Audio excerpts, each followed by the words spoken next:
কাজ এই সরকার দ্রুত গতিতে শুরু করেছে। আপনারা একটু ধৈর্য ধরেন, ইনশাল্লাহ বিদেশ একটু গভর্নমেন্ট টু গভর্নমেন্ট কন্ট্যাক্ট, যেটা বলে G2G মাধ্যমে এই বাংলাদেশের মানুষ, বেকার মানুষ, যুবক যারা আছেন তাদেরকে ট্রেনিং দিয়ে তাদেরকে বিদেশ পাঠানো হবে।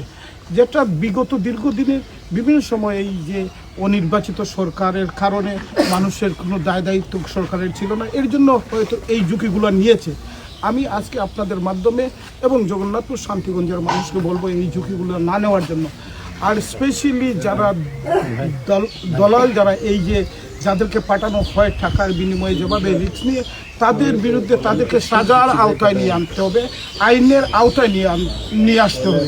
আমি মনে করি ইতিমধ্যে মামলা হয়েছে, এই মামলাটুকু আমি এই যে প্রশাসনের যারা আছেন তাদেরকে বলবো দ্রুত গতিতে তাদেরকে বিচারের আওতায় নিয়ে আসতে হবে এবং আরও মামলা হবে। এবং যারা এই বিষয়গুলো, এই যে দালাল এই এলাকাতে আছে তাদেরকে লিস্ট করতে হবে, তাদেরকে চিহ্নিত করতে হবে, যাতে এইভাবে এই মানুষ বিভ্রান্ত না করে, এই বিপদে না পড়ে এবং এইভাবে মানুষের যাতে মৃত্যুর কুলে ঠেলে না দেয়। আমরা বলার কি আছে, আজকে যে দেখলাম আমাদের মুরব্বী তার বাবা মাকে, ফ্যামিলিকে, দেখে দোয়া ছাড়ার কিছু করার নাই।